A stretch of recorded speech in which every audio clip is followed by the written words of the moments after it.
হরে কৃষ্ণ। পিঙ্কি গোপাল লাইফস্টাইলে অনেক অনেক ভালোবাসা তোমাদেরকে।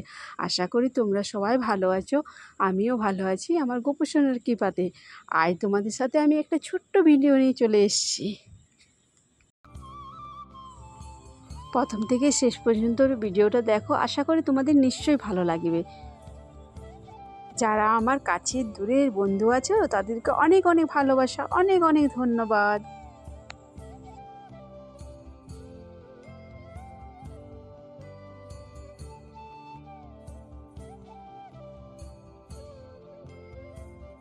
বন্ধুরা, জুন মাসে প্রথম একাদশী এই হলো অপরা একাদশী। হিন্দু ধর্মে একাদশীকে অত্যন্ত গুরুত্বপূর্ণ বলে মনে করা হয়।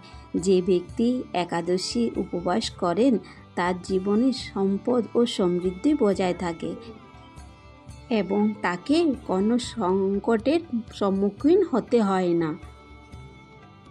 জুন মাসে প্রথম একাদশী পালিত হবে 2রা জুন রবিবার। এবার হবে অপরা একাদশী। সমস্ত একাদশীর মধ্যে অপরা একাদশী অত্যন্ত শুভ ও ফলদায়ক বলে মনে করা হয়। অপরা একাদশীকে অচলা একাদশী বলা হয়। এটি হিন্দু ধর্মের অন্যতম প্রধান একাদশী। এটি জ্যৈষ্ঠ মাসেই পড়ে। এই উপবাসে ভগবান বিষ্ণু ত্রিবিক্রম রূপে পূজা করা হয়। অপরা একাদশী উপবাসে উপাসনা করলে অনেক পুণ্য লাভ করা হয়।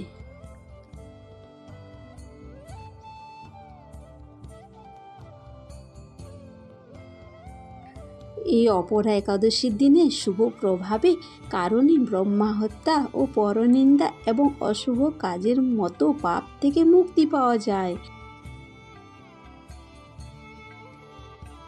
অপরা একাদশীর দিনে তুলসী, চন্দন এবং কর্পূর দিয়ে ভগবান বিষ্ণুর পুজো করা হয়। এটা প্রথা রয়েছে।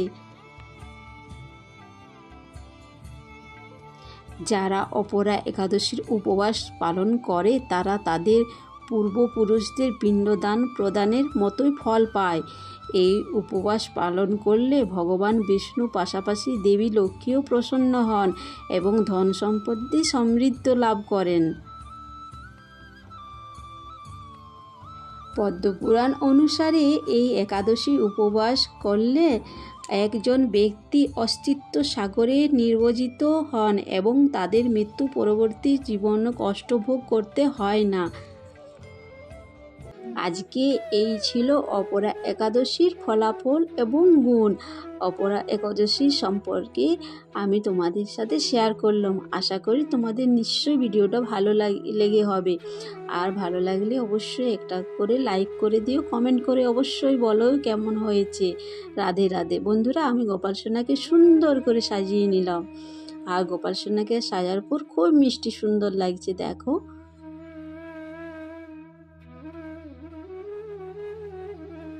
এইবারে আমি গোপাল সোনাকে মুটুকটা মাথাতে লাগিয়ে দিলাম। গোপাল সোনা কত সুন্দর লাগছে। তারপরে দিয়ে দিলাম একটা চন্দনের তিলক।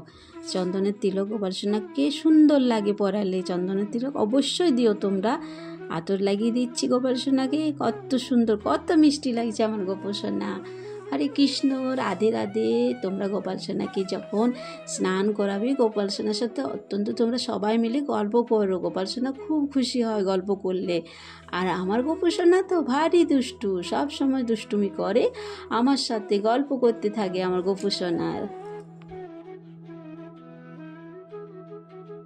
গোপু সোনাকে আয়না দর্শন করিয়ে দিলাম। গোপু সোনা কেমন সেজেছে গোপাল সোনাকে দেখিয়ে দিলাম।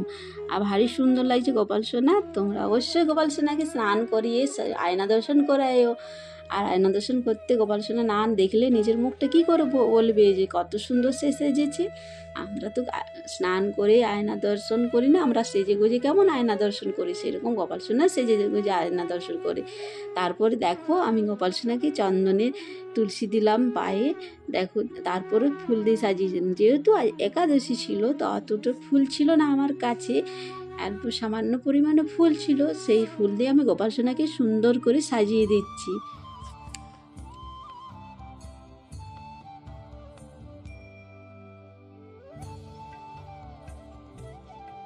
এরপর আমি আমার গৌমাতাকে কিছুটা ঘাস দিলাম, কারণ ঘাসগুলো শুকিয়ে গিয়েছিলো গৌমাতাকে, তার জন্য ঘাস দিলাম, একটা ফুল দিয়ে গৌমাতাকে পুজো করে নিলাম। তারপরে দেখো আমি গোপাল সোনাকে ভোগ নিবেদন করলাম, আরতি করে নিচ্ছি গোপাল সোনাকে। আর আজকে একাদশী যেহেতু, তো গোপাল সোনাকে ফল নিবেদন করলাম। আর আরতি করার পর গোপাল সোনাকে আমি নিজের হাতে একটু খাইয়ে দেব। তারপরে আমি ঠাকুরঘর থেকে বেরিয়ে যাব। বেরিয়ে যাওয়ার পর আমি গোপাল সোনাকে বলে যাব, গোপাল সোনা তুমি নিজের হাতে খেয়ে নিও। এটা আমি প্রত্যেক দিনেই বলি গোপাল সোনাকে, তোমরা অবশ্যই বলো গোপাল সোনাকে রাধে রাধে। আর দেখো আমি খাইয়ে দিলাম। তারপর কিছুক্ষণ পর এসে আমি গোপাল সোনাকে মুখটা ধুইয়ে দিলাম। এই দেখো আমার নাতি শাশুড়ি বসে আছে গোপালের প্রসাদ নেওয়ার জন্য, তার জন্য হাতে নেবো। ও আঙুর খেতে খুব ভালোবাসে। রাধে রাধে। ভিডিওটা ভালো লাগলে সবাই একটু লাইক করে দিও, ঠিক আছে? হরে কৃষ্ণ, রাধে রাধে। সবাই ভালো থেকো, সুস্থ থেকো।